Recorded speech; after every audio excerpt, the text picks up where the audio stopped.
So thanks everyone for coming along. I'm going to be talking today about 4 books that were published by Jacaranda Press, which was a Queensland-based company for a few decades, and why I think they're very significant. They were all published between 1959 and the mid-1960s, which is sort of a time when Queensland was coming alive. It was separating from England, culturally.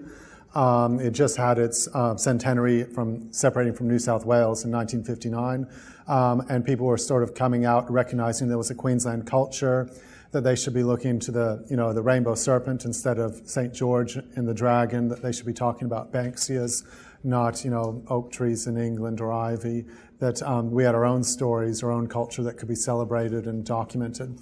So these 4 books made possible by Jacaranda Press each tell really important Queensland stories, I think. And I came across them all in very different ways. So I thought today I'd talk about the 4 books and read from each of them. So the Jacaranda Press, it was a publishing house based in Brisbane that specialized in poetry and books for children like atlases and education books. It was founded by Brian Clouston, who I'll talk a bit more about later, in 1954, and was a one-man affair for several years before growing. Throughout its time, the Australian school market was its primary market. Its most surprising sales success, though, was this book, We Are Going, by Ujuru Nunakul. I'm sure I'm not saying that right, but Kath Walker, her poetry book, We Are Going. It was the first book of poetry published by an Indigenous author, and really was extraordinarily successful, selling out 7 editions in a matter of weeks. This isn't a first edition because it's so popular. It was so popular. So Brian Clouston and Jacaranda gave many new authors, like Kath Walker, who wouldn't otherwise have been able to publish, a real opening into the Australian market. I'll talk first about this one, which is the earliest of the ones I'll be speaking about. It's from 1959 and by Kathleen McArthur, sorry. She, as you can see there, was born in 1915. That can't be right. Sorry, I'm not sure when she passed away.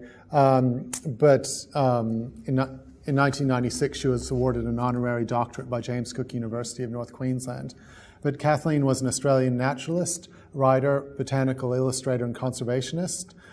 She was a co-founder with Judith Wright, David Flay, and Brian Clouston of Jacaranda Press of the Wildlife Preservation Society in 1962. And that's how I became aware of the book. I was the secretary at the local branch of Wildlife Preservation Society. So it's still, that organization she founded is still a very strong environmental group with branches right across the state. So she was involved in several campaigns during the 1960s and 1970s to preserve landscapes threatened by economic development, including the Pumicestone Passage, the Great Barrier Reef, and Kalula. Much campaign work was funded through her growing and selling of native plants, as well as through exhibitions of her wildflower paintings. She was especially concerned for the Wallam country, the southeastern Queensland, a habitat characterized by flowers, coastal heath, and swamps on deep sandy soils. So her book features her writing but most significantly, her illustrations. She was an extraordinarily talented artist, and she could create, these sort of recreations of Queensland wildflowers. So her aim of this was to bring Queensland wildflowers to the Australian public's attention the way they have been in Western Australia for centuries through her art and her advocacy. So I'll read for you sort of the introduction on the dust jacket by Judith Wright, one of the co-founders of Wildlife Preservation Society and another extraordinary Queenslander. This small book is published in the year of Queensland's 100th birthday. It is the first popular book intended to help us to identify our wildflowers and to show us where they may be found and at what times of year.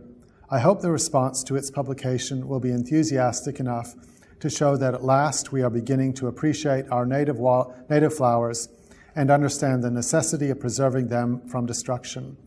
They are our own inheritance and ought to be our pride. But today they are urgently in need of saving from the foolish indifference of those who with fire and bulldozers are clearing our coastal plains for settlement, or by careless lighting of fires are endangering our forests and mountain flora. This book ought to show us that our own flowering plants and trees are unique and are well worth our attention and care.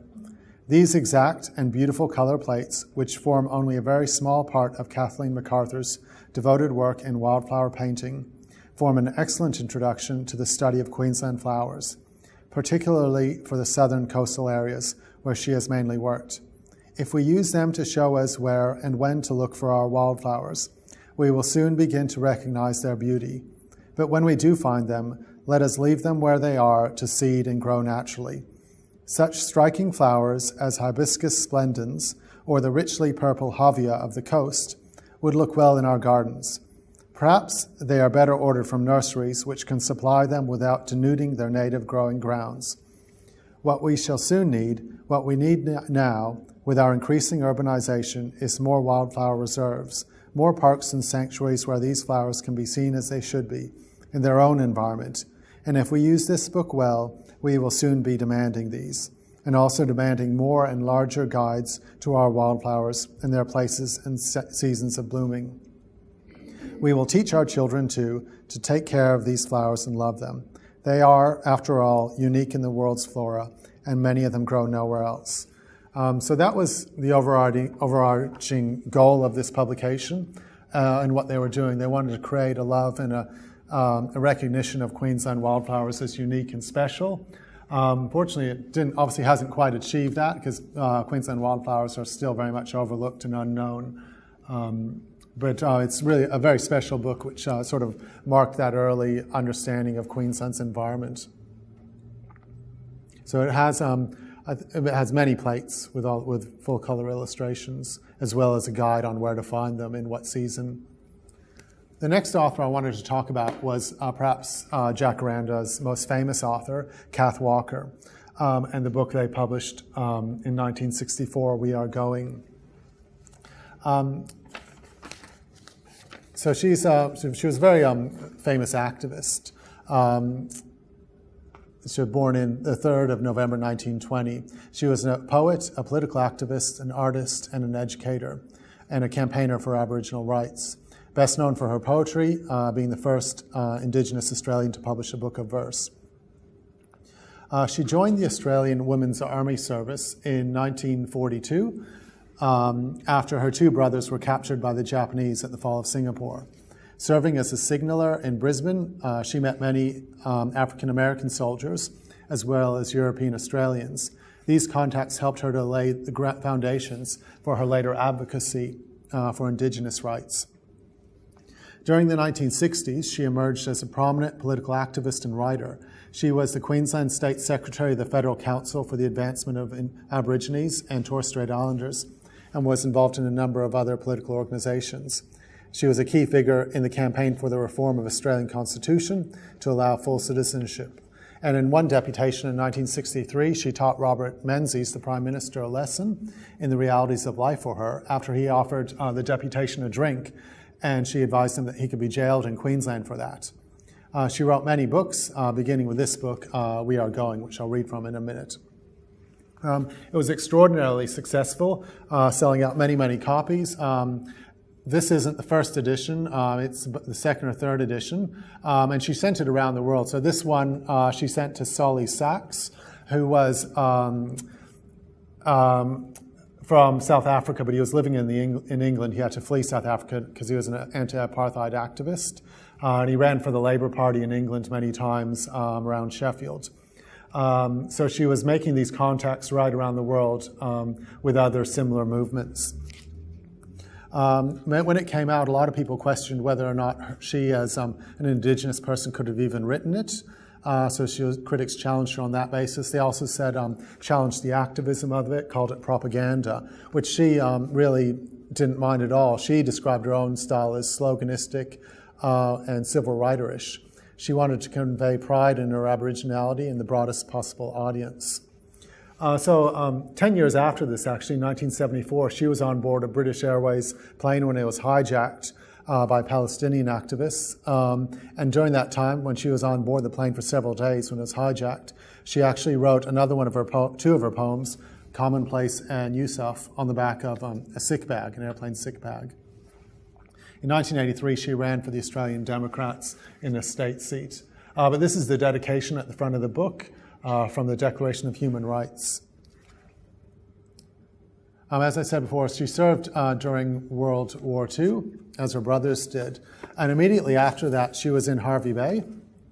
All of the biographies of her that I've found talk about her political activism starting in the 1960s. But when she was in Hervey Bay, immediately after the war, her service, she was here, and she wrote this letter to the paper, which I found thanks to the Chronicle now being on Trove. So I've never seen this in any of her biographies, but I think it's her earliest political activism when she was objecting to the colour ban that exists in the theatre in Hervey Bay. They wouldn't allow Indigenous Australians to sit there, or at least they just had a single seat at the back. So I'll read you the letter she wrote to the Chronicle. Sir, I wish to bring before the public the treatment meted out to me at the Picture Theatre and Dance Hall at Scarness. I'm a visitor at present to Scarness. I decided to go to the Picture Theatre on Saturday night. I'm a coloured girl whose hometown is Brisbane. When I approached the ticket seller, he told me I would not be allowed into the lounge. When I told him I had the money to pay for a lounge ticket, he told me I couldn't sit there. I immediately asked to see the manager, who told me the same thing. When I asked for a reason, she would give no reason whatsoever. I can only conclude that my colour was the drawback. I might say that I am an AWAS, and my two brothers fought in this war. They were in the hands of the Japanese for over 4 years, and one brother lost a leg fighting for so-called freedom and democracy. When I went to the dance hall, I was also stopped from going in. Here again, no reason was given for keeping me out. It is with pride that I say that there is no colour ban in Brisbane. I was on the Council of Ex-Service Women, Men and Women. The fact that I polled third highest vote out of 12 in the same region speaks volumes. Sorry, it's a bit unclear. I was one of the guests of honour at the Legion at the York Hotel at Lennon's Hotel, Brisbane. I consider the act of both the theatre and dance hall was an insult to me. Trusting the sincere public will see the injustice of the affair. So that was in 1945 in Hervey Bay.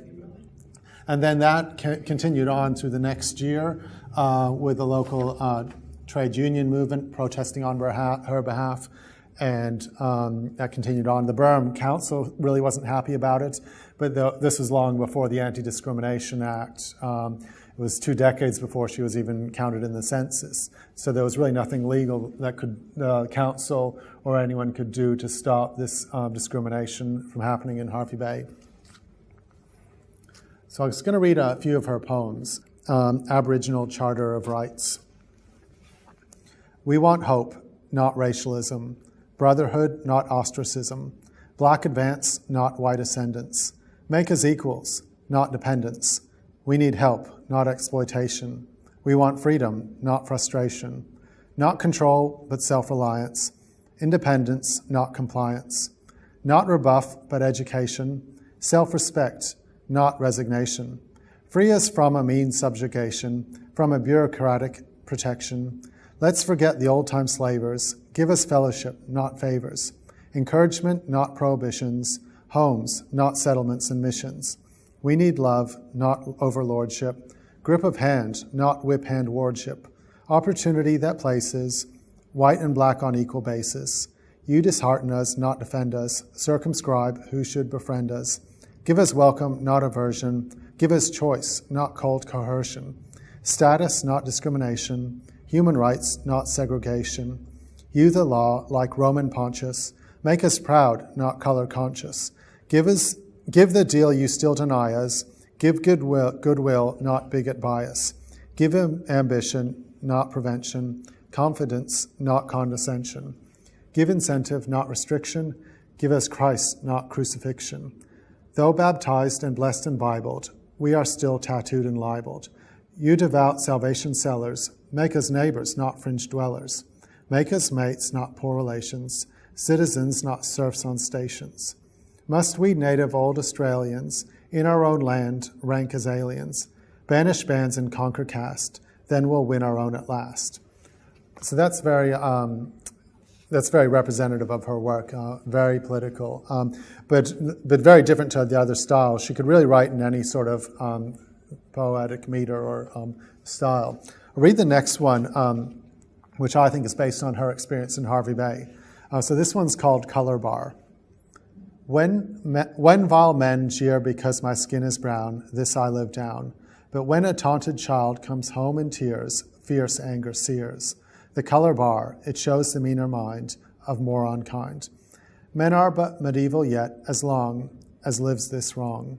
Could he but see the color-baiting clod is blaming God, who made us all, and all his children he loves equally. As long as brothers banned from brotherhood you still exclude, the Christianity you hold so high is but a lie. Justice a cant of hypocrites content with precedent. So she's talking about her time in Hervey Bay when the theater owner and the dance hall and those who were protecting, referred to Christianity as the reason that they wouldn't allow Indigenous people. This next one's called Namatjira, about Albert Namatjira. Aboriginal man, you walked with pride and painted with joy the countryside. Original man, your fame grew fast. Men pointed you out as you went past. But vain the honor and tributes paid, for you strangled in rules the white men made. You broke no law of your own wild clan, which says, share all with your fellow man. What did their loud acclaim avail, who gave you honor, then gave you jail? Namatjira, they boomed your art, they called you genius, then broke your heart. So you can see those three poems, which are some of many in here, all use very different poetic styles to cover different topics. The next author I was going to talk about is Gladys McEwan. And I got interested in Gladys. I'm working on a project about Bannerman, Cecil Lowther, who was a poet in Maryborough for many, many decades. He published 900 poems in the Maryborough Chronicle. This would have been one of his earliest. He started about 1914 or 1915, and he published until about the early 1950s. He worked at Walker's for 62 years, an incredible period. I was just at Walker's this morning, now Downer. So he worked in the pattern-making shop, but he published his poetry. It was almost all, out of 900 poems, probably about 895 were positive, building the community up. The other 5 were negative, but they were about the council, which is okay, because the council is the punching bag. You can be negative about it and still be positive. But this poem is very typical of Bannerman, where he's talking about a schoolgirl, Gladys James. So I'll read this poem out. So this is published in March 1915. To Miss Gladys Yvonne James, the Ducks of the Maryborough Girls' Grammar School, and who recently matriculated to the Queensland University. You were born amongst the British in the ancient land of Wales, but still we look upon you as our own, and we look upon you proudly with a faith that never fails. Your aptitude in learning you have shown, and you started amongst the babies in the famous Albert School, and steadily worked upward class by class. And with diligence your watchword and thoroughness your rule, till first upon the list you took your pass. And you're still the very foremost in the higher school today, the junior and the senior left behind. And we feel that you are fitted for the highest classic way, still gaining fresh adornments for the mind. May your path through life be happy as the swallow on the wing. May friends prove true as steel wherever you go. And may season after season still fresh blessings on you bring, and your name in love and honor ever grow. So when I saw that, I really wanted to track down her and find out what she did, how her life ended up.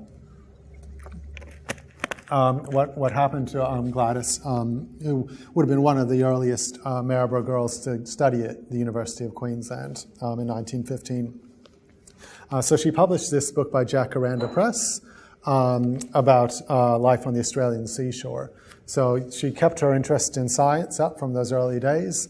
McKeon is her married name, Gladys McEwan. So she lived at Point Vernon and published this book in 1966. She was born in 1897 and passed away in 1879. Welsh-born Australian and marine biologist. Though her paid employment was brief, she made many contributions as an independent researcher.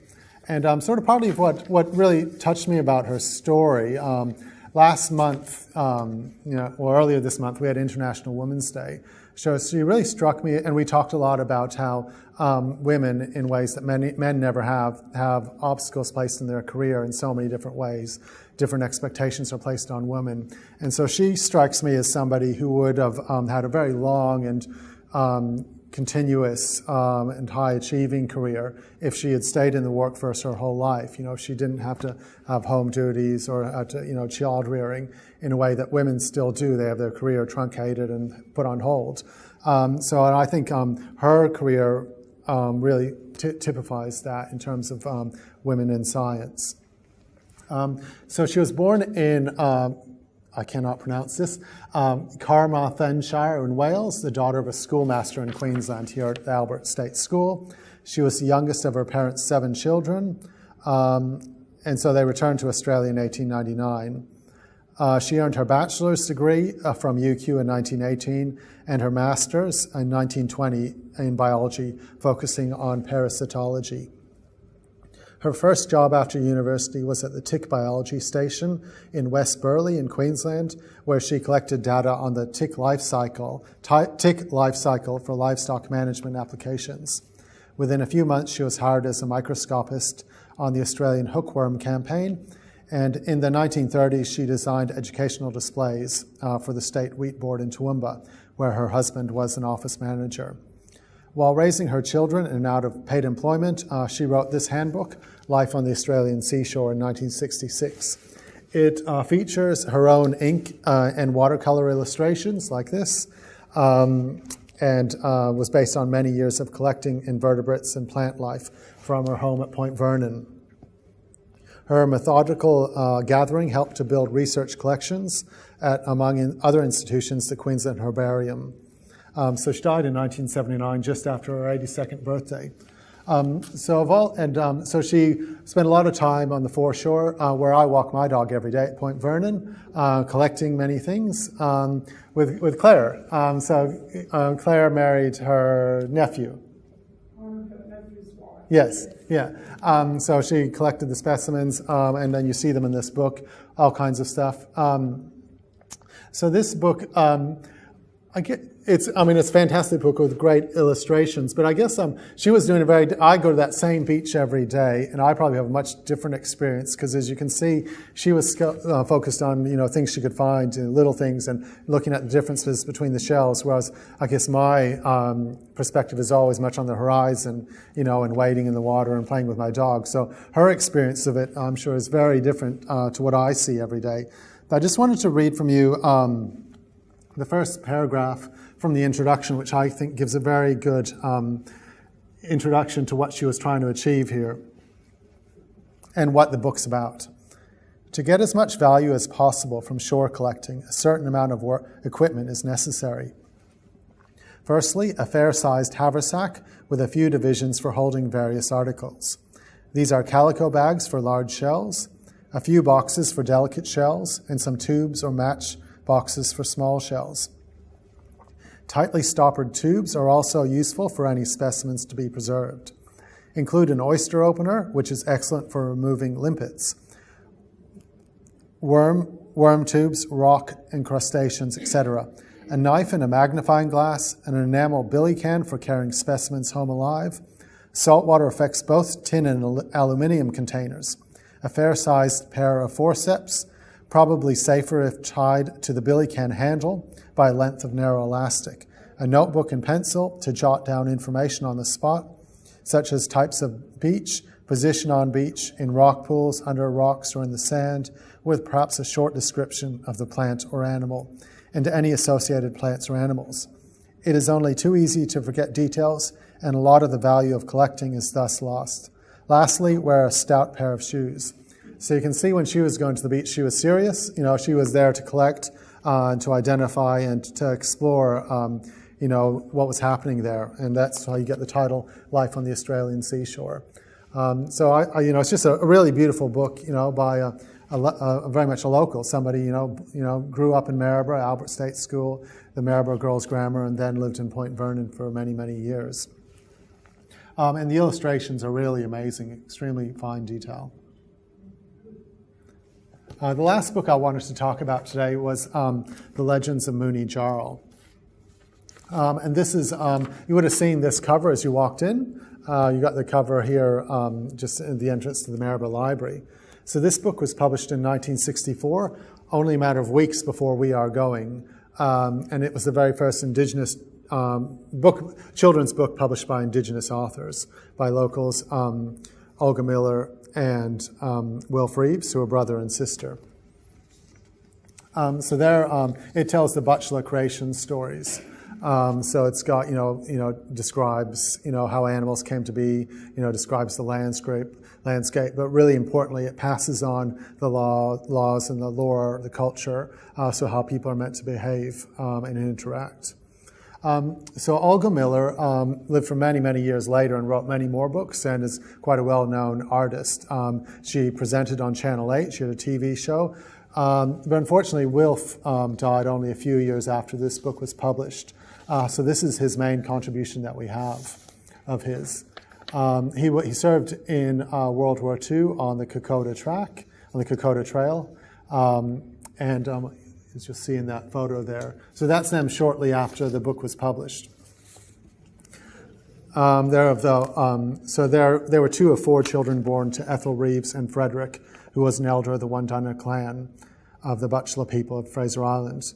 Their home was always full of books as they were growing up, and they were really encouraged to learn from their ancestors. During Wilf's time in Papua New Guinea on the Kokoda, he wrote a poem called The Outpost, which was published. But most of his poetry and his stories are related to the Batchelor culture. He actually met Patrick White when Patrick White was in Maryborough doing his research for his book, A Fringe of Leaves. And so he was able to give the Batchelor sort of side to the Eliza Fraser story, which is much more correct than the story she gave as part of a traveling circus in England.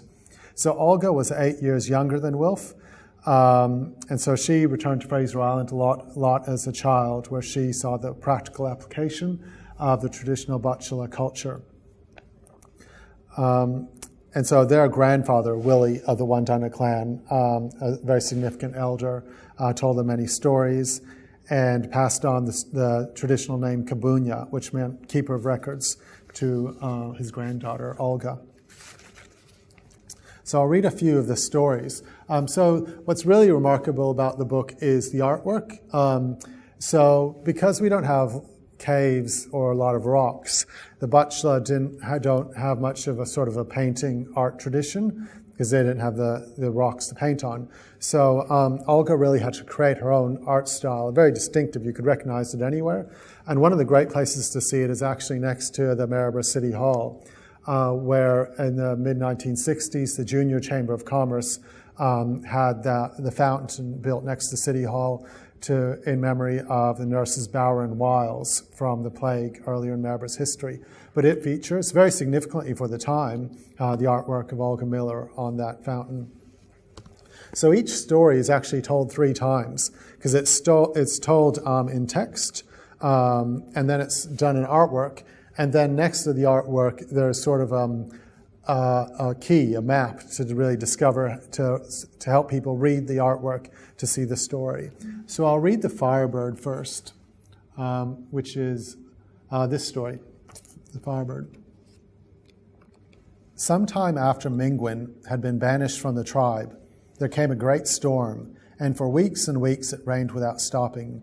When finally it did stop, the people found they had no fire, and as they had not yet learned how to make it for themselves, they were very cold and miserable. They asked the birds if one of them could fly up to the sun and bring them back some fire. The birds all tried to help. One by one they tried, but none of them, not even the eagles, could fly high enough. Now one little bird was wiser than the others. One night, when all were asleep, this little bird flew out across the sea. All night long he flew just above the water. He reached the sun just as it was coming above the sea in the early morning, for he had flown into the east.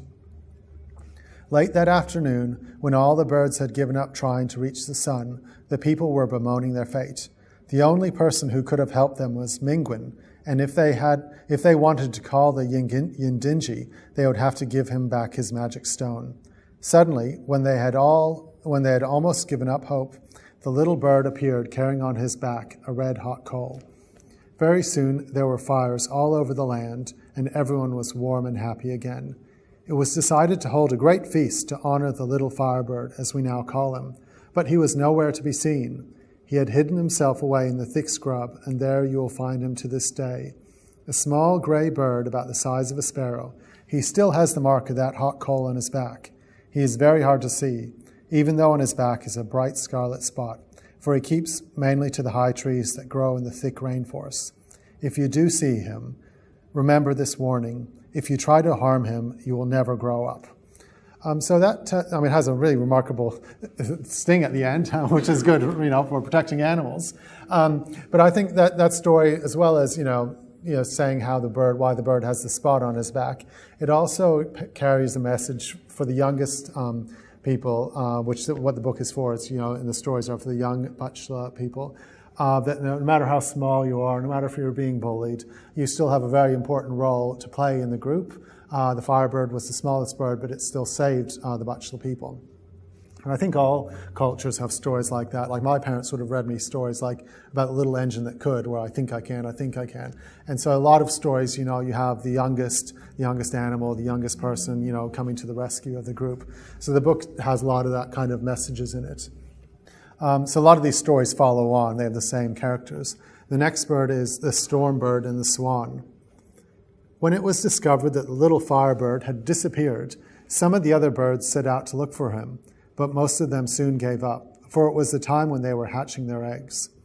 When the storm bird decided to hunt for the missing bird, he wanted someone to look after his egg too, so he asked the crow. The crow said, "I have my own to look after, but if you like to bring your egg over to my nest, I'll watch over it for you." So the storm bird left his egg in the crow's nest and went looking for the little Firebird. He even hunted about at night. One day, a little bird said to him in fun, "Perhaps he flew back to the sun."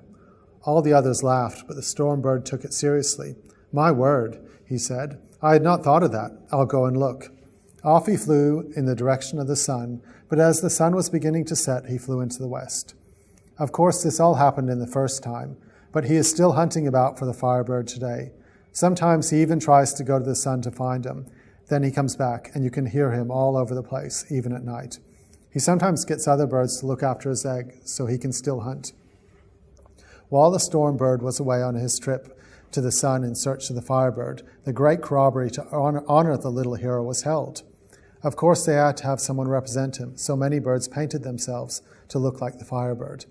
One, however, made a bad mistake. He went into the rainforest and took some of the fungus that glows like fire at night. He put this on his back, but as you know, in the daytime, the fungus looks bluey-gray or white in color. Perhaps you may have seen this bird at some time or other. His brother, however, was more fortunate. A little bird said to him, "I can tell you who can paint you up as well. You wait here, I'll go and ask him." Now, I'm afraid that this was the same little fellow who told the storm bird about flying back to the sun to find the hero, and what he had in mind was only a prank. Perhaps this is why he is so mischievous today. We call him Willy Wagtail. His native name is really too hard for you to say. This is nearly always the case with native names. The smaller the object, the bigger the name. If you wish to say small in the dialect of the Batchelor tribe, you would say Thamamaramai. Well, off went Willy Wagtail to the hollow tree in which Gunjinji Thamamarai had his nest. He is a very small owl, only the size of a budgie or shell parrot. He lives mostly in the hollow mangroves and is sometimes called the little nightjar or moth owl. In some places he is known as the crested goatsucker, but for my story I will just call him the midget owl. Willy Wagtail then explained to the midget owl what he wanted done. "If you take the bark of the red mangrove and stain their feathers, it will look like fire," said he. "All right," said the midget owl. "You get some bark for me then, and I'll paint them." Willy Wagtail called the black cockatoo to his aid, and together they went to find the red mangrove bark. When Willy Wagtail had explained to the cockatoo why he wanted the bark, the cockatoo decided he would like to be painted up too. But as he could not get inside the hollow tree where the midget owl slept, and as the owl would not come outside, he put his wings up in front of the hollow, and the owl painted them. While they were busy painting the black cockatoo wings, a black duck came swimming up to see what was going on. He, of course, became very interested. In fact, he might have asked to be painted too, for as he watched, he kept saying, "By jingo, that's good. My word, that's very nice." But just as they had finished painting the cockatoo's wings, the cockatoo saw a shower of rain coming and he flew away. The Willy Wagtail just hopped in the hollow with the owl. The duck, being a sticky beak, poked his head in the hollow too. They were there for some time until the shower was over. In fact, much longer than they should have been. That is for the duck. For the tide went out and left him with his head caught in the hollow. He simply could not free himself. He might have stayed that way if the cockatoo and some of the other birds hadn't come back and helped to pull him out. When they finally freed him, his neck was stretched and his head was bleeding. You can always tell the ones that helped to free the duck. You can still see traces of blood on them. And the duck, he's all right, except that his neck is a bit long. We call him a swan now. Have you ever noticed that the black cockatoos don't seem to like rain? And if you ever see a flock of them flying away, you can always expect rain in a few hours' time, and it will come from the direction from which they flew.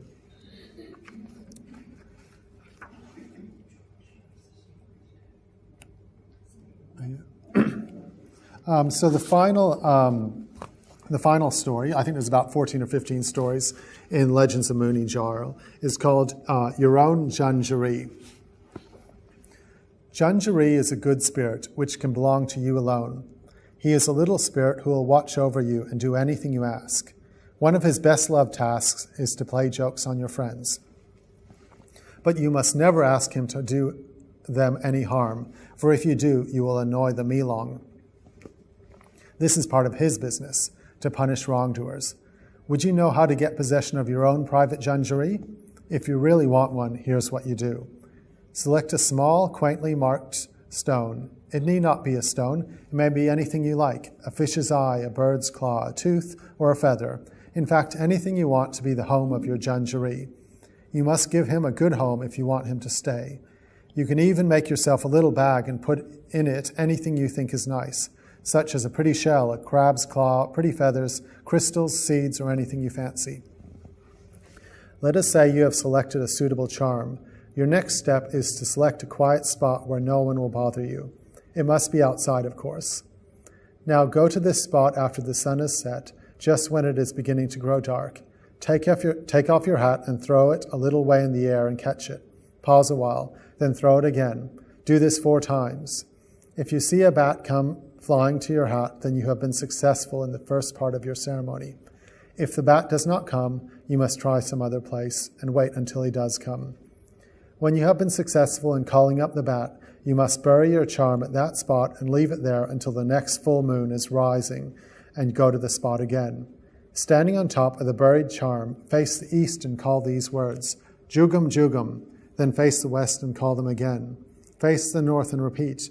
When you are facing south and have repeated the words Jugum, Jugum for the 4th time, you are ready to retrieve your charm, for the Jungeree has passed through your body into his new home. But let me warn you, be very careful and do not leave it where others can handle it, for the Jungeree likes to have one master only. Since I have told you how to get possession of your own Jungeree, you should know enough about magic to try some of your own. Go down to the seashore some afternoon and find a shady spot beneath a tree. Make sure it is a quiet spot, for this is very important. If you are very quiet, you will hear the voice of the wind spirit, Kenobi, singing above your head. Now wait until you heard a soft, purring note of a bird.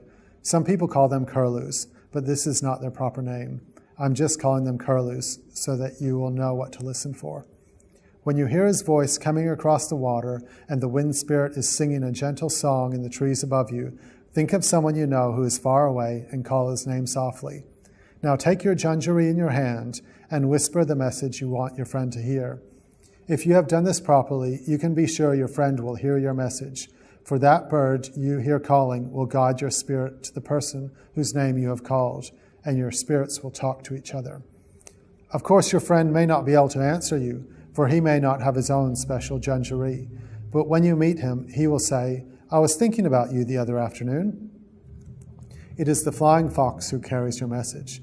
Now, if you are walking along some evening just before the sun goes down and you see a bat flying overhead, do not be afraid. Watch to see which way he goes, for in that direction is someone who is thinking of you. So you can see I'm reading these books to children. This book, it sort of evokes a sense of magic. It's about, being outdoors, understanding why the catfish looks the way he does, why a flying fox hangs upside down, why the birds behave their way. But much more than that, has a lot of passes down stories like don't walk in front of somebody's fire, treat your elders with respect, don't take things which don't belong to you. So it works on so many different levels. But I think I buy this as Christmas presents for all my relatives who have children. And in 2014, we managed to get the Indigenous Literacy Foundation to publish a reproduction for the 50th anniversary. So you can still purchase this book in many bookstores. And of course, we have it here at the library. But I think it's one of the most significant books for the Fraser Coast because it's effectively the Bible, the Batchelor Bible. And we're very fortunate that Willie Wandana, passed these stories down to Olga and Wilf when he did, that they preserved it in such a real enjoyable way to read and see the artwork. So all four of these books were made possible and are physical objects now because of Brian Clouston and Jacaranda Press. So I think he's one of the real great, unsung heroes of Queensland. And he actually did a similar thing for Papua New Guinea. Through publishing, he's preserved a lot of Papua New Guinea culture and literature in similar ways done through Jacaranda Press. He went on to do a lot of stuff in Canberra in terms of academic publishing. But I think his main legacy lives on in Jacaranda Press and the stories that he is able to preserve. And I think, particularly on the Fraser Coast, we can be very grateful for what he did with his career in terms of these books. So thanks for coming along today. I hope you enjoyed that. I think all these books are available from the library. Thanks.